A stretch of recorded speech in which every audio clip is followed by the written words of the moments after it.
and tonight he's going to talk about the raid on St Nazaire. Thanks very much, Mark. The last time I was asked to speak here, a few years ago now, was on the raid, the Bruneval raid. A completely different ball game to what we're going to talk about this evening, but they're only 1 month apart. So Bruneval at the end of February, this is at the end of March 42. Probably the most famous and successful commando raid of the Second World War. You can discuss that.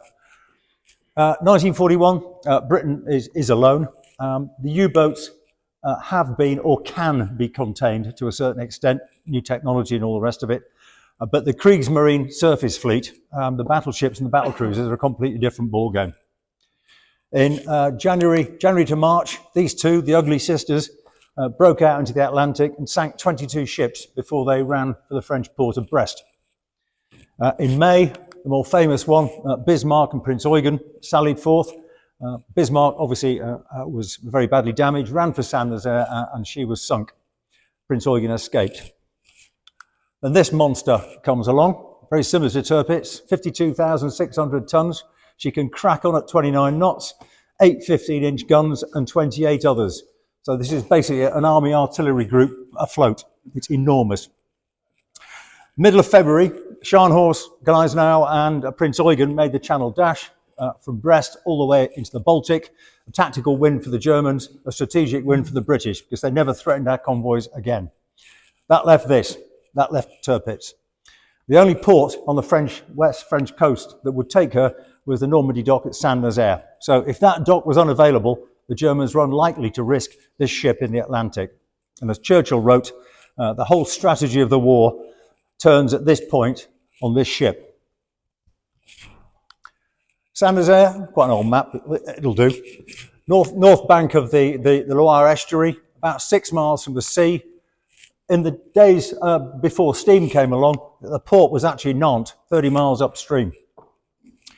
To get into the Loire estuary, you have to stick to the Charpentier Channel, about 200 meters wide, hugging the north bank.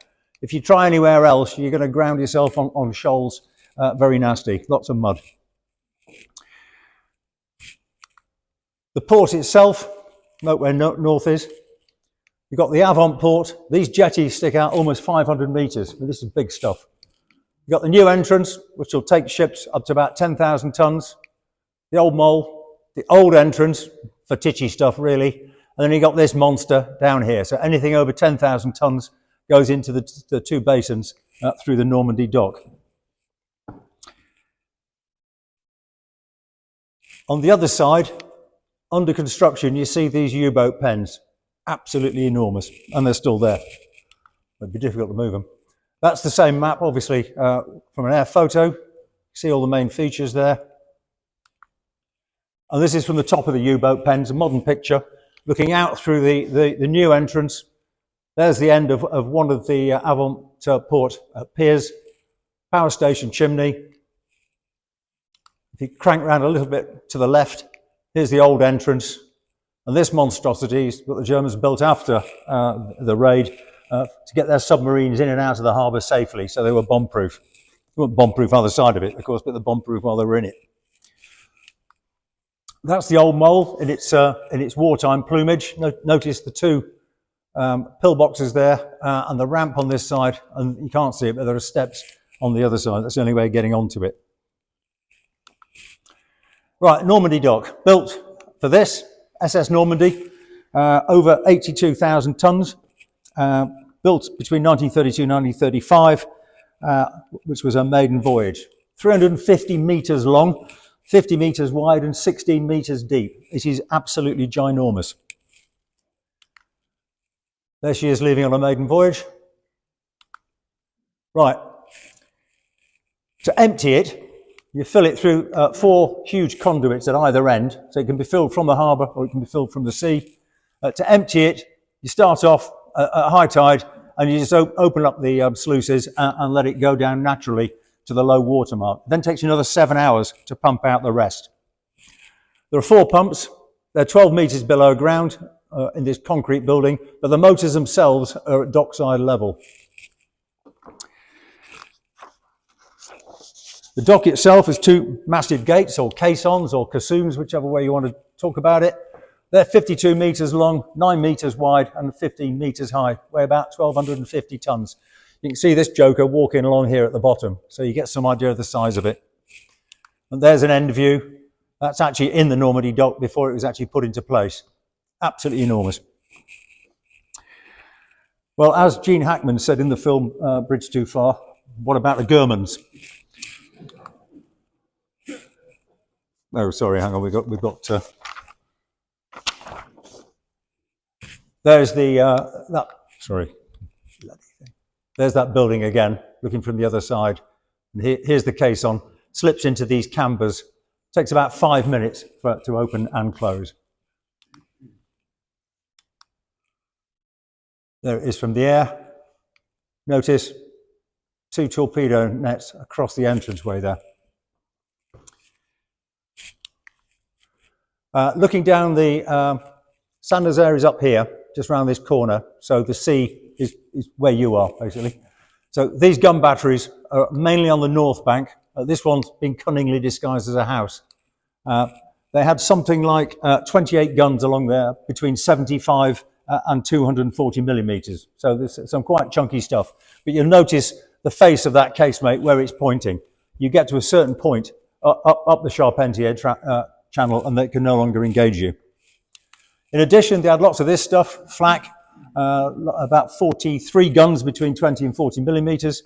They had an alternative coastal defence role. So they weren't just going to sit back and do nothing. And more searchlights than you can shake a stick at. The dockyard itself, harbour defence companies, defence boats, armed trawlers, and off the eastern jetty was a Speerbrecher, a guard ship, which had an 88 millimeter, one of these chunky ones here, and a 20 millimeter on board. There was a German infantry regiment in the area, 5,000 troops that could respond fairly quickly. There were 2 minesweeper flotillas in the basins, that's 10 ships, 2 tankers in the Normandy dock. You can just see this is taken just before the raid. You can see the 2 tankers in there, and you can also see that the dock is dry. So they were in. 5 torpedo boat destroyers regularly operated out of St Nazaire along the French west coast. There were 2 U-boat flotillas, which had 9 U-boats in port on the day of the attack.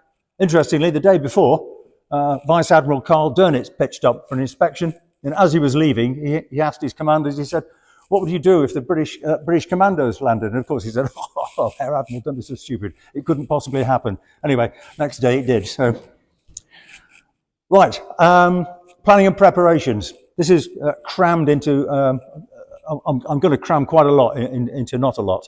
August 41, this kicked off. The Admiralty, CNC Plymouth and Combined Ops headquarters got their heads together and worked out how to destroy this. Very quickly they ruled out bombing.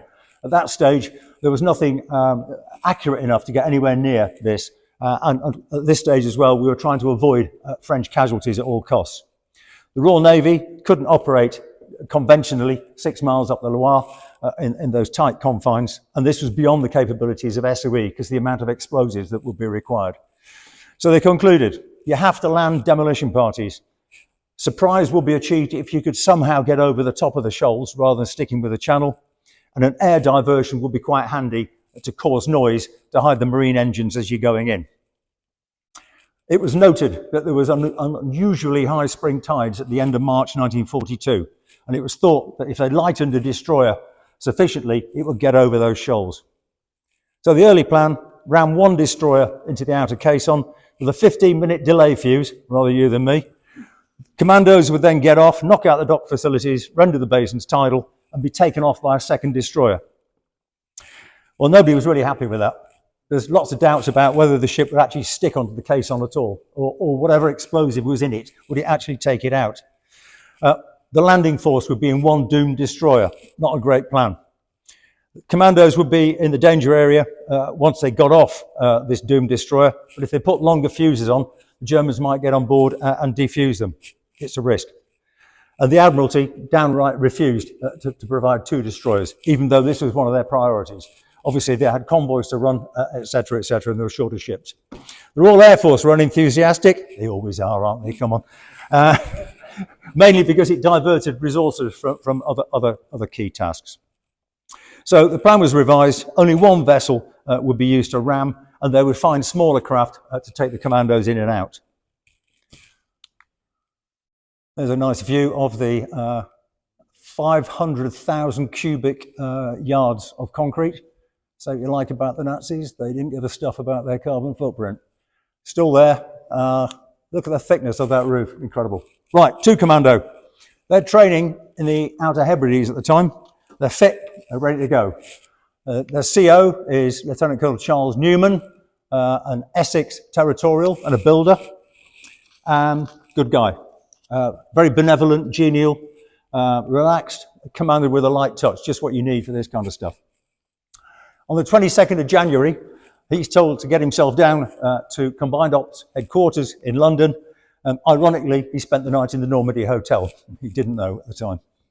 100 of his best troops were to be given intensive street fighting training at night under command of the second in command, which is this guy here, Bill Copeland, a veteran of Passchendaele in the First World War. So 23rd of January, he gets to Combined Ops headquarters. This is Richmond Terrace. If you know London, Whitehall runs along there, and the Thames is probably behind me on this side. When he gets there, he's told he's going to be the military force commander for this raid. He's given a room to work on a plan, and when he gets into the room, he finds this model in there, which you've seen the photographs. Pretty good model. Yeah, really good. He's got piles of air photographs and all the rest of it to start getting on with it. He needs somebody to command the naval force. Red Ryder was actually based just down the road here at Wilton. He was at Southern Command. He was the naval advisor at Southern Command headquarters. Independent, determined, courageous, very calm. He's summoned to another meeting at Combined Ops headquarters on the 26th of February. He's got no idea why. He arrives 15 minutes late. When he gets there, Mountbatten looks up and says, "Naval Force Commander, you okay with that, Ryder?" "Yes, sir." Yeah. Afterwards, he then met Charles Newman and then really realised what the hell was going on. And they then got themselves immersed in all the planning details that you can imagine. On the 3rd of March, the raid is about to be cancelled because the Admiralty are still refusing to come up with a ship. But then they provide, at the last minute, HMS Campbelltown, Pennant 131. She's one of the 50 American destroyers transferred to the Navy, built in 1919, 1,150 tons. She arrives at Devonport, where she's got to be modified to resemble a German Merva-class torpedo boat destroyer. So the best they can do, as you can see, that's what turned up in Devonport. This is what came out a week or so later. They needed to reduce its draft from 14 feet down to 10'6" to get over those shoals. That meant taking out half the crew. Well, it was only going to go one way, so you didn't need the return crew. Take out all the guns, torpedo tubes, the depth charges, which were then replaced with 8 20mm Oerlikons in these raised up bandstands. There's one here, 2 there. You can see the other 4 up the front there. Having done everything, she still had a draft of 11'6". And they also noticed that when she was doing over 15 knots, the propellers bit in at the back and the back end went down another foot. So speed was going to be a factor as well. The wheelhouse was given more armour plating, splinter mats, etc., etc. The rear 12-pounder was moved onto the foredeck here. A steel splinter screen was built here, and these sandbags are ready to position 2 3-inch mortars. At the back end, you can see the 2 remaining funnels have been swept back in the German style. The other 2, you can see one of them capped off there. On the deck, you've got these 4 rows of 2 feet high bulletproof screens. That was to allow the Commandos to lie behind them on the final run-in, so they got a certain amount of protection. Naval Lieutenant Tirpitz, he was the man given the task of coming up with the explosive charge. He estimated that the speed Campbelltown would be doing, when she hit the caisson, she'd crumple back about 10 metres to where that 12-pounder gun was. It was mounted on a steel pillar going down to the bottom of the ship, and he reckoned it would crumple all the way back to there. So he put the explosive charge literally just behind it on top of the fuel tanks, so you get a double whammy. Right.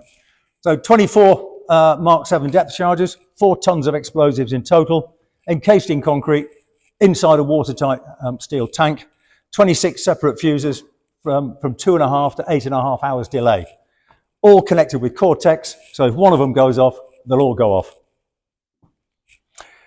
I mentioned 2 Commando. 2 Commando was to provide the protection of the assault parties, and I'll go into what they did a bit later. But 75 men from 1, 3, 4, 5, 6, 9 and 12 Commandos provided the demolition parties. Sorry, just before we go on, this is Lieutenant Commander Stephen Beattie. He's the appointed the CO, the skipper of Campbelltown. She's in dock most of the time, he's got her. They are notoriously long and difficult to handle, these boats. He described her just as a bitch. That was it. That's all he said about the boat. Right. June 1940, this chap here, Captain Bill Pritchard, Royal Engineers, was given the task of wandering around all the dockyards in France, seeing how we might disable them. When the raid is on, he's then tasked to come and join the Commandos for the raid. And of course, the first question he asks is, well, didn't we destroy them in June 1940? Good question. Bob Montgomery, another sapper officer, became his assistant. Demolition teams initially got to Burnt Island and Rosyth, where they start learning about how docks work. So locks, dry docks, caissons, pumping machinery, winding machinery, all that kind of stuff. Their cover story is their training to destroy British docks in case of a German invasion. And then they split into 2 groups. One lot went to Cardiff, which just note the layout, an uncanny resemblance to St Nazaire. And the other lot went to Southampton, the King George V dry dock. All the teams have got set times to carry out their tasks. In the dark, members were constantly being taken out of the team so they could practice doing other people's roles, etc., etc. And the rucksacks of explosives they carried weighed up to 90 pounds. Southampton, KG5 dock, is actually a mirror image of the Normandie dock, apart from it's only got one end. So there's the pumping house. The caisson would have gone across here at that time. When they got there, Lieutenant Chant's team went down in the dark into the pumping chamber, work out how they were going to do their job. Lieutenants Burtonshaw climbed inside the caisson. Sadly, in Southampton, it's been taken away, so it's no longer a dry dock. But they actually got inside the caissons to work out where they're going to put their explosive charges, rather than me, as I say. And also, the 2 winding houses were going to be taken on by Lieutenants Purdon and Smalley. And you can still see the little winding house at the end there. The force came together at Falmouth. The cover story was they were forming an anti-submarine striking force. Why you need commandos for that, God alone knows. Rumours obviously were rife. The Commandos were given an introduction to the motor launches, which were going to carry most of them, so they could get their sea legs and work out how they're going to disembark and re-embark. Newman briefed his officers, Commando officers, on the 18th of March, and he started off by saying, this is the sauciest thing since Drake, and he wasn't far off. They weren't told the target, they weren't told the date. Troops were briefed next day, and one of them said the audacity of what they were up against took his breath away. Each group then discussed their task. They memorised their routes, they cross-questioned each other. They memorised the tasks of everyone else in case of casualties. Then individually they came together with Newman, went through every single detail, and they were encouraged to actually come up with improvements if they could think of them. They needed an exercise before they went, so they decided to attack Devonport. This was portrayed as an exercise for the local defences. And as Beattie said, well, Campbelltown couldn't take part in this because you only get one chance at ramming a destroyer into a dock gate. It wasn't a success. They were spotted very early by the defenders. The crews on the boats were completely blinded by the searchlights, and most of the motor launches actually overshot. 23rd of March, this character turns up. He's a German Jew, Peter Nagel. He's the only man who took part in the Bruneval and St Nazaire raids. On St Nazaire raid, he went as Private Walker, because he had been Private Newman, but the CO was Newman, so they thought that might be a bit confusing. Very brave guy. His story is a Hollywood film that hasn't been made yet. 2 escort destroyers are allocated, Atherstone and Tyndale.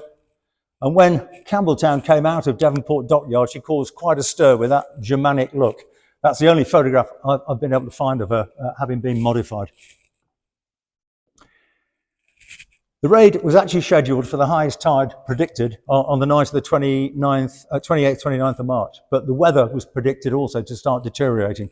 So they decided they were going to sail on the 26th. Naval officers were briefed just before they went, but the crews didn't get anything until they'd actually left and they were actually out in the open sea. So what were they actually going to do? Well, the plan essentially is you ram Campbelltown at speed into the caisson. You land commandos in 3 places, one lot getting off Campbelltown, another lot going into the old entrance, and another lot going into the old mole. Split up, take on whatever targets you've been allocated, and then when you're finished, withdraw. 18 of these smaller craft were allocated. 16 of the Fairmile Bs at the top, weigh about 65 tons, can do 20 knots. 12 of them carried commandos, 4 of them had torpedo tubes. So they were going to be the kind of outriders and protection for everything else. They had deck fuel tanks because they couldn't make it there and back without extra fuel. And as you can imagine, all these things are plywood. So deck fuel tanks, they tended to use them first and then fill them up with seawater and then use their main tanks afterwards. MTB 74, made by Vosper. You notice the slots for the torpedo tubes are empty. They're being mounted forward on the foredeck. She was specifically modified to go and take on Scharnhorst and Gneisenau in Brest Harbour, but they escaped before that could be used. She was going to be towed to the target by one of the destroyers to conserve her fuel. And finally, Fairmile C, motor gunboat 314. She was also towed. This was going to be the headquarters for Charles Newman and Ryder on the way in. She had radar and sonar, so she was going to lead the way. They came up with a number of cruising orders. That was their anti-submarine formation. Not very convincing, but it seems to work in daylight. At night, they would close up into these 3 columns. And then the attack, that was the attack formation. 314 leading, as I say, with its sonar and radar. 2 motor launches with the torpedoes, then Campbelltown, and then 2 columns, each of 6 motor launches carrying commandos. Demolition, protection, etc., etc. Rear protection is only 1 shown. There are actually 2 torpedo armed, and then the torpedo boat at the back, MTB 74.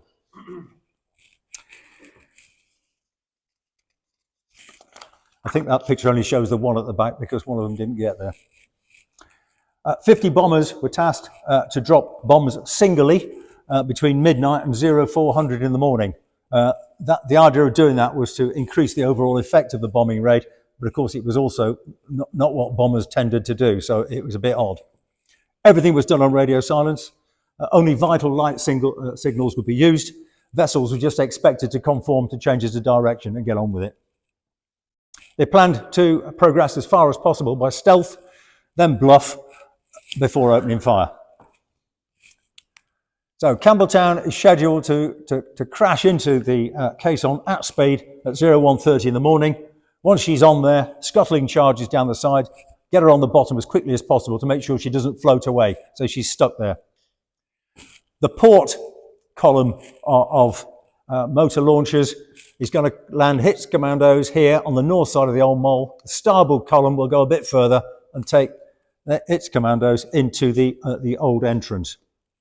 They couldn't hope to take on the German defenders, so get in, destroy your targets, get out. They set themselves 90 minutes to get out. Evacuation by motor launch from the old mole. Now the commandos were divided, as I said, into 3 different parties. The assault parties, they were going to leave the ships first. Their task was to clear the way, isolate the attack area, and cover the withdrawal. Protection parties, 1 officer and 4. They were to be close defence for the demolition parties. The demolition parties themselves, with these heavy explosive Bergens, all their gear in, all they could carry is a Colt pistol. They didn't have any other armament. The priorities. Obviously, the main priority is a Normandie dock, take out the 2 caissons, destroy the pump house, and then take out the 2 winding houses as well. If you achieve that, if you only achieve that, this is a success. Next priority, destroy the bridges leading into the harbour so it can be isolated. Then go for the lock gates in the new entrance and the old entrance. If you can destroy those, the basins are now tidal and you have a major effect on those U-boats, etc. And then finally, if you can do it, take out the power station and the pumping station down here, because that's where most of the regulation of the level in the harbour is carried out from. Two of the motor launchers are actually allocated to evacuate Campbelltown's crew. Having landed their commandos wherever, all the motor launchers were told to kind of hover off the end of the old mole until they could see enough commandos coming along the old mole to make it worth their while going in, load them up, and then withdraw individually to an RV point out in the Atlantic. The commandos were wearing these brand new fangled rubber-soled boots, roll neck sweater, their battle dress, no insignia, carrying the Fairbairn Sykes fighting knife, an emergency ration, May West, steel helmet, no cam, and their webbing was scrubbed clean. And that was done deliberately so they could recognise each other at night. Most of them carried a blue flashlight for recognition. They chose a password which would be unintelligible to a German, War Weapons Week, and the response was Weymouth. Yeah. Right, we're now ready for the off. The force leaves Falmouth. It's a warm, sunny spring afternoon. Aboard Campbelltown, there's a mad fancy dress party going on. Lieutenant Burtonshaw finds one of Beattie's old caps, and with a monocle and the naval cap on, he walks around the ship parodying the Royal Navy. They very quickly realised that all the food on board in the NAFI stores weren't going home, so they got raided fairly early on as well. No alcohol, though. No alcohol. Lieutenant Chant wrote later, he said, "We were curiously relaxed, glad to get away from the hustle of preparation and planning and knowing that we were involved in a total commitment of our own making and with no going back." 7 o'clock or just after in the evening, they change course. They go into that cruising order number 2 for night time and increase the speed. And the reason for increasing speed overnight is so they could decrease it during the day so they make less wake and be less obvious to any air recce that was out there. At dawn, German ensigns went up and they went back into the daylight cruising order. 7 o'clock in the morning, they start the long turn into the harbour, and very shortly after that, Tyndale spots about 12 kilometres away, U-593. She's been damaged. She's making her way on the surface back to St Nazaire. Tyndale closes, whips up the battle duster at the last minute, opens fire. The U-boat crash dives. They drop some depth charges. She comes back up again. They manage to rake the conning tower with all sorts of fire. The bow rises up out of the water. She heels over 40-degree support and sinks stern first. Well, that's good enough for me. Tick VG. I think we go back to the NAFI and have a beer now. However, she wasn't sunk. She came up at 14:20, a long time afterwards, and made a radio report, reported what was going on the surface, and those 5 torpedo boat destroyers which were moored up in St Nazaire were deployed and went out. Those signals were picked up probably by Bletchley, and as a result, the British then sent 2 more escorts at high speed to join, Cleveland and Brocklesby. At 8 o'clock in the evening, they're making that final turn. Ryder and Newman transfer to MGB 314 for the run-in, and they adopt that the assault cruising order. Tensions rising, obviously. Would they get over those shoals with their signals and the ship full of Germans? Well, you're about to find out. Then the first big problem arises. Motor launch 341, which is taking one of the assault parties, the first one to land on the old mole. She's got a dead engine. Can't progress any further. Has to transfer her commandos to another motor launch, 446. That took a long time. 446 never caught up. So she's now out of sequence. And 341 limps back home on her own. The final navigation check is provided by HMS Sturgeon at about 10:15 in the evening. And 3/4 of an hour later, Tirpitz activates the fuses, the 8.5-hour delay fuses. So whatever happens, they're going to go off at about that time. 23:30, action stations. Commandos are up on deck, lying behind those screens. So you've got Roderick and Roy's assault parties, port and starboard. They're behind the outer screens. And then on the inside, you've got Denison and Hotwood's protection parties and Smalley and Chance demolition parties. While they're other way around, I have no idea. Bill Copeland is behind that little screen below the bridge, On the bridge itself, you've got, in addition to the naval crew, you've got, what's his name? The sapper, the other sapper, Bob Montgomery. And his job is to transmit between BT and down to Copeland. So you've got liaison going between the two of them. Excuse me a second. Right, so they're on this course now. There's a Charpentier channel. They're ignoring that. They're following the straight line straight over the top of the shoals. 00:45 in the morning, the French coast is spotted for the first time, and they can smell the mud. And aboard Motor Launch 160, Lieutenant Boyd remarks, "This is a queer do," to which Petty Officer Lamb replies, "It'll soon be a bloody sight queerer, sir." Now, the diversionary air raid. The Germans sound the alert at 23:20. Radars picked up a bomber stream coming towards them, and the alert is sounded. Visibility is poor. The bombers have been told that they can only bomb clearly defined targets. So only 4 of them actually bomb anywhere near St Nazaire, and 6 of them a bit further away. The rest just milled about looking for breaks in the cloud, which was unusual. The CO of 22nd Naval Flak Brigade, Capitan Sorzé Karl Konrad Mecker, sent out a signal saying some devilry is afoot. He was quite correct. But at 1 o'clock in the morning, he thought that his searchlights and all the rest of it were just adding to the problems. He ordered them all to be turned out. But a few minutes later, he sent out another signal saying, conduct of the enemy aircraft is inexplicable and indicates suspicion of parachute landings. At that, pre-laid plans kick off. Troops, harbour defence vessels, shore defences, harbour defence companies are moving to their positions. This is 1:20, remember. Activity was also reported at sea. So rather than diverting attention from the sea, the bombers had actually drawn it to it. Not their fault, they were just doing what they were told. 00:30, they pass. No, they don't pass that at all. They passed the wreck of the Lancaster, sunk in 1940, a story in its own right.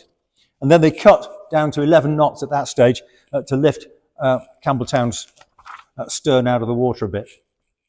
They pass Lafayette Beacon, no problems at that stage. But then a patrol vessel, German patrol vessel, in the channel just off Point de Lève, is flashing its searchlight up in the air, and it's thought that its radio had broken. It had seen the force and was trying to attract attention to it.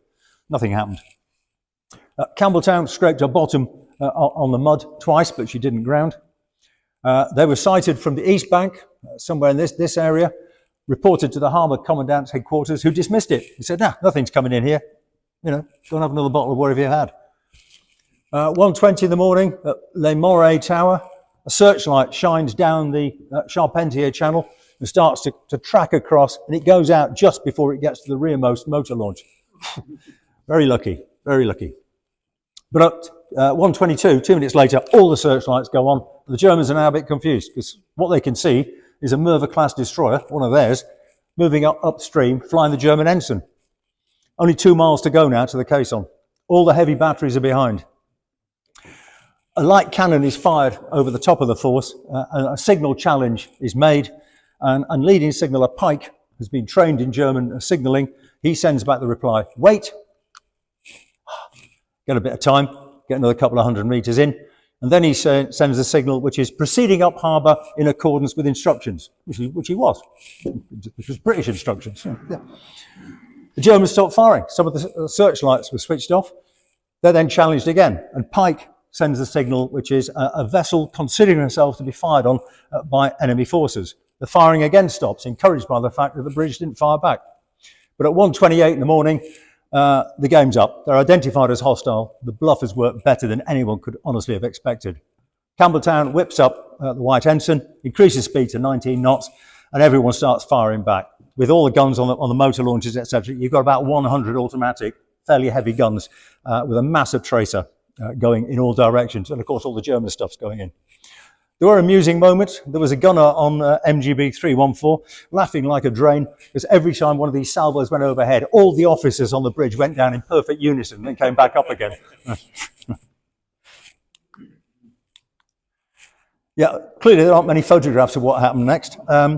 But on Motor Launch 457, Lieutenant Tiger Watson wrote later, he said, ploughing along, caught a glimpse of Campbelltown, brilliantly lit up by the searchlights, heading for the dry dock at full speed, her sides alive with the flashes of shells hitting her continuously. The Speerbrecher guard ship opened fire, but the leading pom-pom on 314, manned by able seaman Savage, knocked both of those out with the first burst. We've only got a couple of miles to go, but by the time they get there, half of the crew of Campbelltown has been killed or wounded. The main gun area on the deck's been hit. The helmsman has been killed. The telegraphman who takes over from him is wounded.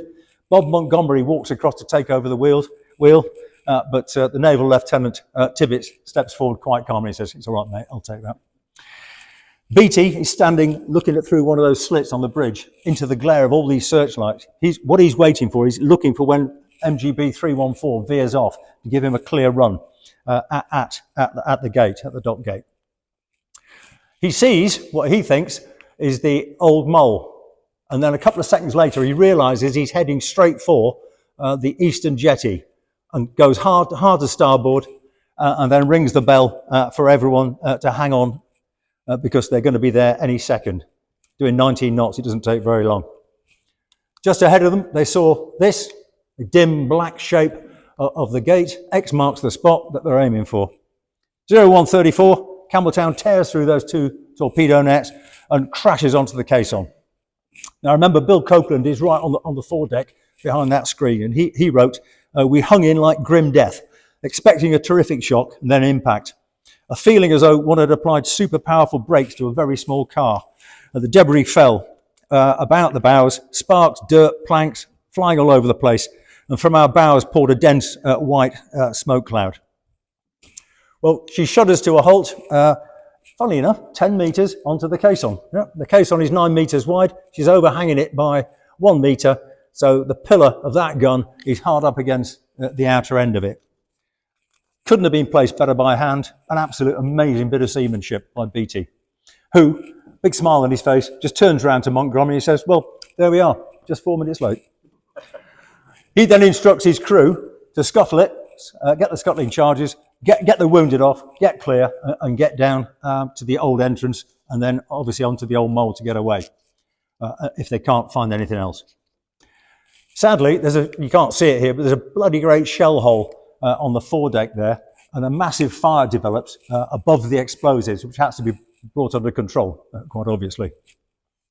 Charles Newman is landed in the old entrance. This is an old postcard. This bay here is where the U-boat pens were being built. Here's the old entrance, and the bridge is about here. Charles Newman had chosen this building for his headquarters. He got there, and he was a bit surprised to find that RSM Moss and the reserve hadn't turned up. He didn't know they'd been destroyed on one of the motor launchers. He turned the corner of one of the buildings and bangs helmet to helmet with a German. Of course, being British, first of all, apologises profusely, and then notices that the German's hands have gone up. But it gets quite serious, because all the buildings around there have got all sorts of weaponry on them. The top of the U-boat pens, they're actually being hit from the south side of the river at the same time, so they pull back behind the building. On Campbelltown, two of the naval lieutenants and some of the seamen fix ladders in place from the bow down onto the caisson. And Copeland then leads Roderick's party around the bridge and gets them moving. It's the 3-metre drop down. Corporals Woodywis and Finch are the first to land on the starboard side. And Corporal Woodywis, as account, hurled stun grenades into a bunker, forced my way through the entrance, and after emptying my Tommy gun into the crew, wrapped a plastic charge around the breech of the gun and left immediately. Laid down flat alongside the outside blast wall, and in seconds the charge exploded and detonated the ammunition like a fireworks display. They then moved on. Sorry, there's one of the old entrance.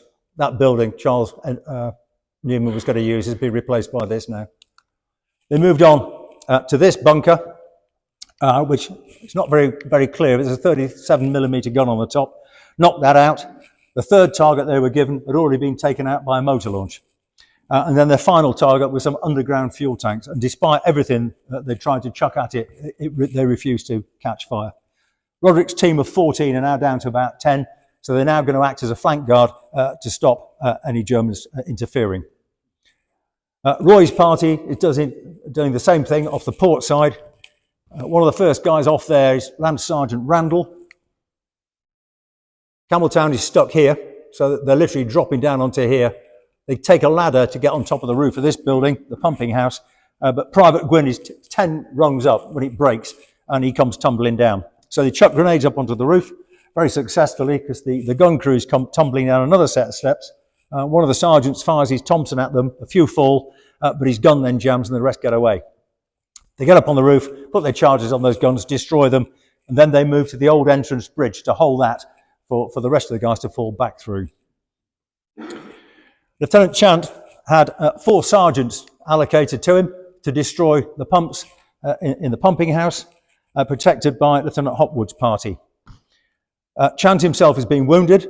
On the way forward to the bows, he falls into this great gaping hole in the foredeck, and he's only saved by his rucksack getting caught, and he gets dragged back out again. One of his sergeants, Chamberlain, is also wounded. So 2 of the others, Butler and King, assist him, while Sergeant Dockerell has to carry 2 60-pound packs on his own. And you know what's going to happen next. They get to the door, bloody well locked. Fortunately, Bob Montgomery's with them. He's got a magnetic charge, which he sticks on it. They all go back, bang, and off they go. They're in. They leave Chamberlain outside to guard the doorway. Down the stairs, charges are already bound together, detonating fuse and primers. They take one pump each, that's just a sketch obviously, and wire them together. Joined it to a Cortex ring, and throughout the whole issue, Sergeant Dockerell insisted on singing the White Cliffs of Dover. 20 minutes, they've done the job. Connects everything up to duplicate igniters, and Chant then sends King and Butler up to the top to get Chamberlain out of the way. And they pull the pins on a 90-second delay. Remember, Chant is being wounded, he's quite weak, so he hangs onto Sergeant Dockerell's belt. He basically drags him up the stairs, 12 metres to get to the surface, and they only just manage to find some cover before the charges go off. They don't destroy the building completely, but much of the floor collapses. 2 of the motors drop down, the rest are twisted off their shafts, and all of these pumps have gone. It doesn't matter what the Germans do, this is out of action for at least a year. Task complete, they start making their way towards the old mole. Meanwhile, Lieutenant Smalley, his task is the winding shed. So if you're just off the side here, that's where the pump house is. Here's the end of the caisson, which is in its camber. So the entrance to the dock is open, and the winding house is at the back. Doors locked. They squeezed in through the windows, plant the charges. Detonators failed, and quite bravely, Smalley went back in again, reset them, and then this time it went up just before the pumping house. Instead of going to the old mole, they got onto a motor launch in the old entrance. Right, so that's the outer bit taken care of. This is the inner caisson. This is the dry dock here. Well, it's a bit wet in that picture. And here's the main port. As you see, there's a road goes over the top of this one. Lieutenant Brett and 8 soldiers have got the task of doing this one. And Lieutenant Purden and 4 others have got the task of the winding house over there. They've got protection parties, Denison and Burtonshaw, whose job was to protect the party at the outer caisson. He's not required, of course, because Campbelltown did what it was supposed to do. So he came up here to reinforce. Still wearing Beattie's cap with his monocle on. They have problems. Purden tries, the door here is locked, and being a good young subaltern, he gets his weapon out and he tries to shoot the door open. All that happens is all the bullets start ricocheting back, and his Sergeant Chung, thought it might be prudent if they used a sledgehammer instead. Sir, they'd fixed their charges within 10 minutes, but they didn't blow them. They just withdrew and waited until what had happened on the caisson was finished. Brett and Burtonshaw, they're fired on from ships in the basin, from the tops of buildings and all the rest of it. But they managed to get 12 18-pound charges on the inside 8 metres down. So they were lowered down 8 metres, all connected up and ready to go. The next task was to get inside the caisson and place the wreath charges in various strategic places in there. They just couldn't get the manhole covers off. They tried all sorts. They even tried explosives to blow them off, and they wouldn't move. Brett is wounded. Burtonshaw, with his monocle, is still wandering around singing There'll Always Be in England. He takes over command. You can't see it here, but if there's a ship in here, the closest tanker, the crew then get onto the back deck and start firing at these guys. So they take cover underneath the caisson. There's a gap between the top of the caisson and the road. Bit of a major firefight takes place. Burtonshaw leads a counterattack against the tanker. He's mortally wounded, as is Corporal Blunt. That leaves Sergeant Carr on the caisson to do the best he can. He checks the leads, he gets everyone clear, detonates the charges, goes back, and he can hear the satisfying sound of water rushing in to the caisson. And he can also see it coming around the sides. Remember it's, the dock's empty at this stage. So again, whatever happens, this dock ain't going to be in use for at least a year. So what about the other commandos? Well, it's a bit of a sad tale, really. That's what Purdon left of the winding house. This is the old mole looking from the end of it. You can see the steps going down this side. And as I pointed out before, there's a ramp on that side. They should have landed on the north side. The only motor launch to get in here managed to get some guys ashore on this step. That was Bill Pritchard's control party, the engineers, Walton's demolition and Watson's protection parties. They set off down the old mole into the town. They didn't know that Burney's assault party, that should have been holding this, hadn't turned up. So that basically they're just handing control of the old mole back to the Germans. The evacuation point is now gone. They move into the Old Town Place, come off the old mole, get into the Old Town Place, and Watson's party come under a very, very heavy fire, potato masher grenades flying all over the place. So he pulls back a bit. Meanwhile, Walton moves straight towards the new entrance and disappears. Walton himself disappears. Watson then joins up with the demolition party. He's wounded in the buttock.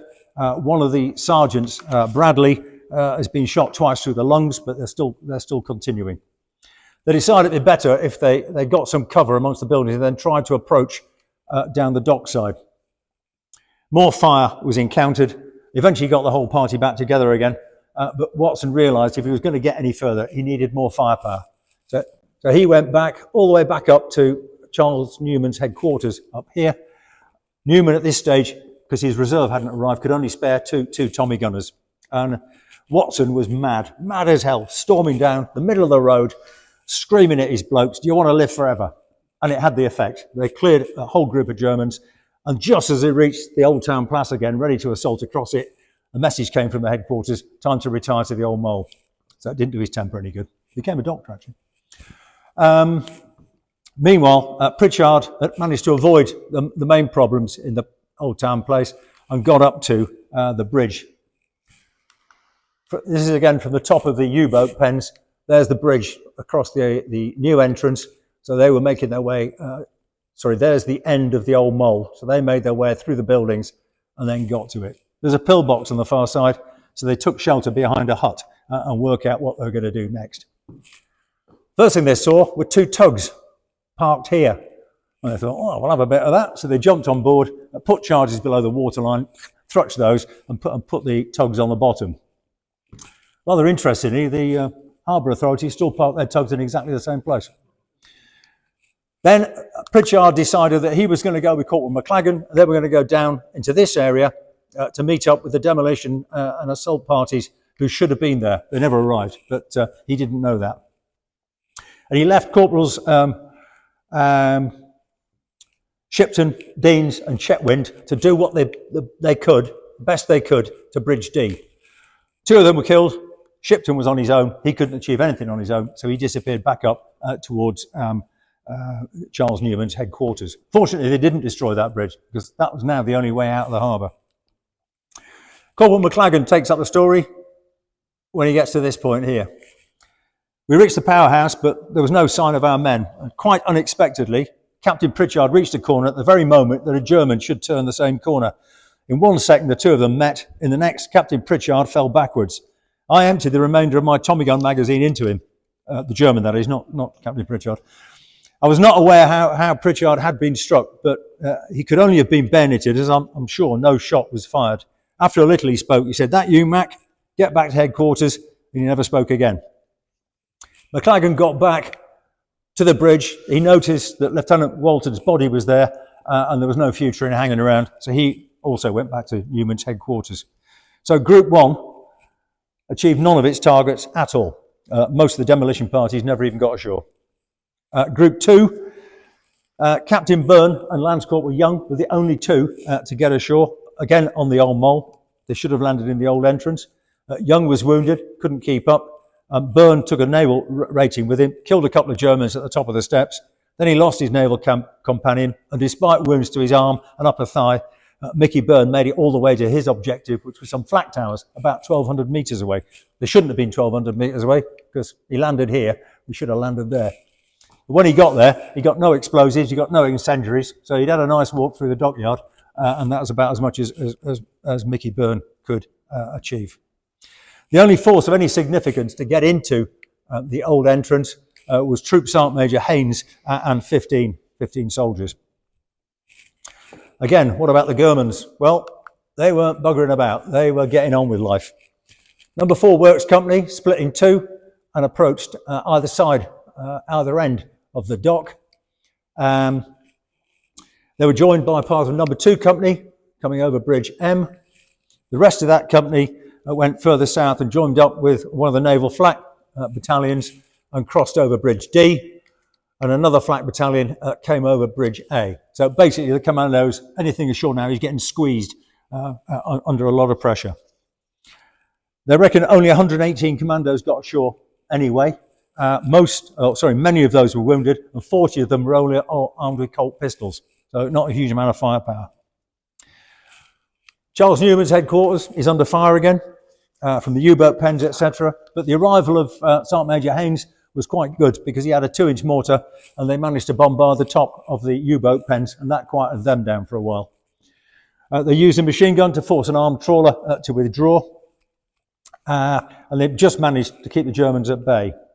They were joined by the remnants of all these other teams, Walton, Watson, Pritchard, etc. But to the north, of course, to the north of this bridge, you've still got the remnants of the Group 3 Commandos. Connecting them there was Captain Roy and his merry band of 12 men. This is a view from the top of the submarine entry lock, which of course wasn't there at the day. There is that bridge over the old entrance. When Lieutenant Chant's party got there, they swung hand over hand on this side to get across with their feet almost in the water. Quite difficult for the wounded to achieve that. As people arrived, Newman is sending them off to the old mole, which you can see the lighthouse there at the end of it. The building layout has changed considerably. Now, Roderick's party is on the wrong side of Campbelltown, and Corporal Woody takes up the story. He said, Lieutenant Roderick, who was actually captain, but never mind, ordered our withdrawal. I covered this so that our survivors could recross to the ship and regroup. I then climbed the lash ladder up to the bows and pulled this up to prevent pursuit. A large group of Germans were forming. So lying abandoned on the deck were Bren guns with 100-round magazines. I set 3 of these up behind the shields and began firing each in turn to prevent their advance. The fuses below had already been activated, and the fire below decks was still smouldering. Discretion was the better part of valour, so I decided to leave. Dropped all the spare weapons I could find into the Loire, collected all the Tommy magazines I could carry, rejoined my section and shared out the ammunition. He's not quite right in what he says here, because actually Roderick was the last guy over. He's hit in the leg doing that. Private Holland is blown off his feet. Corporal Howarth is hit again, but they managed to get over to Roy's Bridge. It's now, Newman says, right, this is it. We've got to get the hell out of here. We're not achieving anything anymore. Let's get to the old mole. Corporal Douglas's section is given the task of leading and clearing the opposition as they go. When they got within sight of the river, Tiger Watson says, we saw the river before us and we stopped appalled. The surface of the water was lit up brightly by sheets of flaming petrol, while thick, oily black smoke rose above the flickering glow. A few blackened holes, some still smouldering redly, were all that remained of the motor launches to take us home. A major flaw in the plan. There was no provision to take or hold the old mole from the landward side. It was just Bernie's party, and of course that never arrived. They formed a quick perimeter. Newman, his adjutant, Day, and Bill Copeland conferred. A grenade landed in the middle of them. No one was injured. A bit shaken, but no one was injured. And Charles Newman called his group leaders together and calmly and cheerfully informed them that they were going home by land. The only way out now is Bridge D. That's the only way off out of the harbour. Groups would head to Spain as best they could, badly wounded, left behind with the MO. So led by 20 Thompson submachine gunners, they doubled back and then came down the side of the harbour there where they were out of light. Coram Purdon, he said, we charged on rather like a pack of rugger forwards. There was a certain amount of laughter, cursing, calls of encouragement, and every now and then someone was hit. Our boots made little sound, and the searchlights were no longer able to glare on us, and we must have made a difficult target. However, a lot of us had some very narrow squeaks, and I vividly recall that when I tripped on a strand of wire, a German bullet struck the cobbles within inches of my head. So they reached the southern end. They're coming down here. There's the two tugs again, floating now. They get to about here. They're about 70 metres away from the bridge and the exit to the dockyard. It's 0300 in the morning. Charles Newman leads the charge. Firing on the run, casualties, but the onrush takes the German by surprise. Purdon again. We all went for it like long dogs. Donald Roy sweeping along the middle of the road, erect in his kilt, the cheerful Colonel Charles Newman, and the confidence-inspiring Major Bill Copeland. A hail of enemy fire erupted as we crossed the bridge. Projectiles slamming into the girders, bullets whining and ricocheting off them from the cobbles. There was a roar of gunfire of varying calibers and the percussion of potato masher grenades. One burst at my feet, and the explosion, combined with my own forward velocity, lifted me clean off the ground, wounding me in the left leg and shoulder. I remembered landing on the back of the sturdy Stanley Day, and I could feel my left battleship, battle dress, trouser leg, wet with blood. But beyond a sense of numbness, my leg still worked, and I quickly forgot about it. Crossed the bridge, and they then put the defenders to flight. Now, I'm not going to go into what happened to all the motor launchers. It is a story in itself, but essentially they didn't actually do what they were supposed to do. Not their fault. They were just shot to hell. MGB 314 managed to land the headquarters party, loaded up with 25 wounded from Campbelltown. They shot out the pillboxes on the old mole, but at 2:50 in the morning, they had no contact with anybody else, and away they went. Most of the other boats, did not make it. There, very quickly, is the melee of what was going on with those motor launchers. Very few of them actually got to the old mole because the first couple going in exploded, the petrol tanks exploded, and they couldn't get close. They couldn't get around them to get in there. RSM Moss, he's the guy on the right. Sadly, a very brave guy. His motor launch was ablaze. He got quite a few of his guys onto a Carly float, gave up his own place, and he was never seen again. The Hollywood heartthrob, Leslie Fenton, was commanding one of the motor launchers, 156, and he wrote that a shell transferred part of the bridge and some shrapnel to my left leg and the leg of Captain Hooper. But they managed to repair their damaged steering, withdrew under smoke, coaxed one of the engines back into life again, and they managed to get out.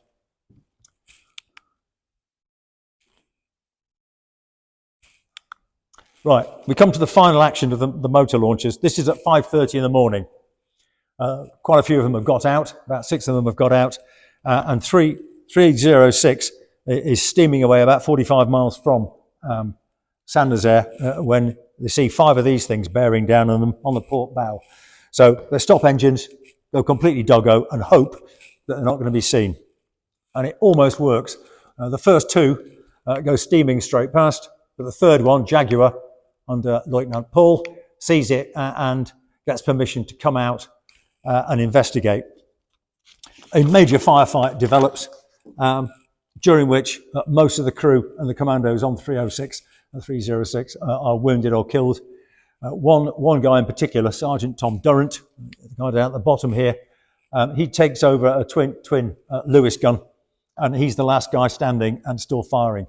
25 wounds in his body when he was taken on board the Jaguar. It took a couple of times for Paul to actually get 306 to surrender, but eventually they did. About 6 o'clock in the morning, everything was over. They took the prisoners on board, treated them very well, looked after the wounded. And Paul and Swain even had a glass of brandy in the captain's cabin. They took the motor launch in tow, picked up some survivors out of the water, but then saw gun flashes off to one of the flanks, and this was an engagement going on elsewhere. So they had to abandon the motor launch. A week later, a German officer, probably Lieutenant Paul, called on Charles Newman at the prison camp at Rennes and brought to his attention a gallant sergeant who you may wish to recommend for a high honour. Of course, Newman, being a prisoner, couldn't do anything about it until he came home in 1945. So Tom Durrant's VC is unique. It's an army sergeant for a naval engagement on the recommendation of an enemy officer. Pretty good stuff. Ronnie Swain was the troop commander, Commando troop commander. These two became thick as thieves and became very good friends after the war. Now, the ones that got over the bridge were eventually forced to go left, but then they tried to curve back round again to get away. Three main parties. Roy got about 20 guys into a house, went and knocked on a door to see if he could get some attention for the wounded, and it was a police station, and they returned with the Germans, and they went into the bag. Bill Copeland is quite amusing. He described his experience as the St Nazaire obstacle course. We turned right at the first opportunity, and being fired on from our rear, dodged from cover to cover. We sheltered a minute or two in an alley, and then, having seen a church almost opposite, we made a dash for it.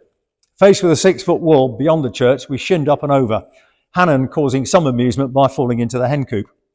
We crossed a back garden, opened some good housewife's back door, found ourselves in a French kitchen. I went through the house to find the front door locked. Drat. So back again and out, grabbing a quick drink from the kitchen tap on the way. Next door was locked up too. So we smashed in the kitchen windows with rifle butts, got in, ran through the house, down the front steps into the street. We were greeted by machine gun fire from both ends. We went back to our desirable furnished residence again and let the firing continue. As they were all Germans firing at each other, it appeared to be a fairly safe and sound policy. They got into a cellar and the Germans shouted down, and Charles Newman wasn't willing to risk the wounded, so he surrendered them. Sergeant Major Haynes, he got a party of 6 into a cellar, 4 of them were wounded. They found some old clothes. They left in pairs alone. 3 of them were taken prisoner. 3 of them actually got home. Right, daylight. That's what the Germans see at daylight. Notice all the holes in the side of Campbelltown, by the way. She's stuck on the caisson. German naval staff go aboard. They're very amused. You know, the concrete, they found the concrete, said, oh, it's far too light to seriously damage the caisson. It never occurred to them that concealed in that concrete was something quite nasty. Reckoned about 40 officers were on board, and up to 400 other Germans were standing around on the dockside. 10:35 in the morning, Beatty, who's been picked up by a trawler, is being interrogated. He's being mocked because clearly they hadn't appreciated the strength when there was an enormous explosion. All the Germans on or around Campbelltown were vaporised. The bow was blown apart. The caisson was buckled and pushed back. The remains of the ship were then carried into the dry dock, battering into the 2 tankers, which were then badly damaged as well, as was the inner caisson again. At that point, Beatty explained that they had actually appreciated the strength of the caisson. Prisoners were taken. You've noticed the Germans took lots of pictures for propaganda purposes, but most of the Brits are actually smiling. We know quite a few of them. There's Mickey Byrne, for example. This is a crew of 306 after it was brought back in again, and that's the back of Ronnie Swain. Wounded were taken to an improvised roadside dressing station. You can see some of the names there of people I've mentioned. One guy I haven't mentioned is this poor chap, Private McCormack. A grenade exploded in his face, and he died on the 11th of April at Rennes. Poor bugger. The seriously injured were taken down the coast to a hotel, which became a temporary hospital. But as soon as anybody was capable of escaping, they were moved on to prison camps. The able-bodied prisoners were put into a cafe. You can see here the Germans were trying to get them all downhearted. They weren't having any of that. Nicky Finch and Buster Woodywis found the pool table and were having a game. The German guards just couldn't cope with this, so they confiscated the cues and took them away. And eventually they were all taken up to a camp at Rennes and then on to prison camps in Germany. Funeral was held a couple of days later for both sides. It was a joint affair. There's Coram Purden. The return, 6 motor launchers made it, including the motor gunboat. It got to the point where they had so many holes in them, they were slowing down. Their pumps couldn't keep up, so all the crews and surviving commandos were taken on destroyers. The Germans helped by sinking one, and the rest was sunk by naval gunfire. When they got back to Falmouth, the able-bodied went to Seaton Barracks. Lance Corporal Stevenson wrote, My most vivid memory is seeing the rows of tables laid for many meals. We were just a small group, occupied one end of one table. It dawned on us at that moment we'd lost many comrades, and we were extremely lucky to have returned. The results, significant morale effects, negative Germans and positive for us and the French. Hitler was furious. He moved the U-boat headquarters from Lorient to Paris. All ports had to have one of these massive bomb-proof locks for submarines to get in and out of harbour. And as we know, several divisions didn't go to Russia. A lot of diversion of resources. 15,000 bunkers are planned on the Atlantic coast, all of which gobbles up the resources. There's the butcher's bill. 170 killed out of 625 deployed. That's not good odds. You see, most became prisoners of war. 5 escaped immediately, 4 escaped later. Obviously, we lost Campbelltown and 14 of the motor launchers, etc., etc. German casualties, very difficult. I've been around the cemetery at St Nazaire, and there are Germans from that date, but there's no guarantee they had anything to do with the action there. And their equivalent, the Commonwealth War Graves Commission, can't be interrogated in the same way, so it's difficult to know. The French reckon 400 were killed in the explosion alone. The escapers, there were 5 of them. Sadly, I only managed to find 4 pictures. They got home via Spain, assisted by many French people at great risk. 4 more escaped from the prisoner of war camps later. Honours and awards. The first Gazette was in May 1942. The final Gazette not until January 1946. 87 gallantry awards. That's 14% of those who took part, including 5 VCs. Right, now, 30th of March, some semblance of normality has now returned to the harbour. But at 4:30 that afternoon, one of the 2 delayed action torpedoes, which Mickey Wynn's mortar torpedo boat 74 had fired against the old entrance lock gates, went off. The Germans were particularly jumpy by this stage. Really jumpy, because an hour later the other one went off. And then there was absolute pandemonium. People were trying to get out over the bridges. The organisation top khaki uniform looks very similar to a British battle dress, so those guys came under fire as they were trying to find cover themselves. The docks were closed until the 3rd of April, and the population of the old town were moved out, all 1,500, and any building not required by the Germans was razed to the ground. You can see all these with no roofs on, all taken out. By the 11th of April, the Germans had removed the tankers from the dock gate. There's the outer caisson. Can you see how it's bent back by the blast? 9 months later, they'd brought in dredgers. They sucked up all the silt from the bottom of the Loire so they could build these huge dams at either end and then start to work on replacing the caissons. The dock was out of action until November 1947. And rather ironically, the first ship to use it was German. In December 1943, Tyndale was sunk off Algeria by U-593. The U-boat she failed to sink on the day of the raid, and 73 of her crew went down. U-593 was depth charged and taken and scuttled the next day. All her crew were taken prisoner. Now, Mickey Wynn, who was the captain of the motor torpedo boat, when it exploded, his left eye was ripped out. His chief motor mechanic, Bill Lovegrove, got him onto a float, and he was eventually discharged, repatriated by the Germans on medical grounds. However, not to be outdone, as the British swept across Germany in 1945, he was on top of a Guards Armoured Division tank, flying a white ensign, of course, which he broke into Marlag prisoner of war camp to release his mate Bill Lovegrove, the guy who saved his life. Ronnie Swain became chairman of a shipping company, ordered 2 ships from Germany. The managing director of that company had been Lieutenant Paul's number 1. So he invited Paul to the launch, and then him and Ronnie Swain stayed at Paul's house near Kassel, and they visited the site of Spangenberg POW camp, this time for lunch. They didn't stay. 1982, the Queen makes the Royal Yacht available to take veterans back on the 40th anniversary. The Royal Yacht can't take them all, so 78 embarked in April 1982 at Portsmouth. They passed the Falklands Task Force on the way out, and the remainder flew. During the reunion out there, Heinz Grossman who was the last German to get off Campbelltown and survive, met Buster Woodywis, who was the first commando to get off Campbelltown on the way in there. And on the return journey, they reversed. Those that went out on the boat came back on, by air. I think summing up the whole of this, you can't do any better than just read what Mickey Byrne said. So I'll just go back to that. That's the inside of the dock afterwards. You can see front end of Campbelltown needs a certain amount of attention before it's going to float again. And there is the caisson, ripped right in, almost in two. So, final word from Mickey Byrne.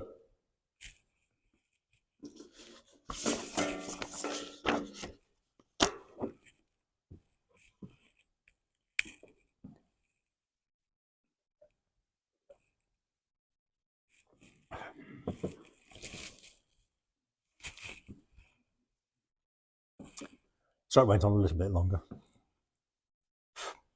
Okay? Thank you very much. All happy with that? Good. Right.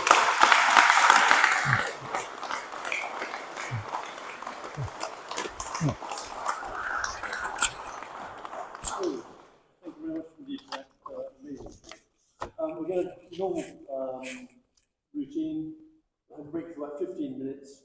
Sit down by 9, and then we'll have some questions. And we'll probably deliver some written talk there on whichever questions you have. But have a drink now. Thank you. Yeah. Excellent.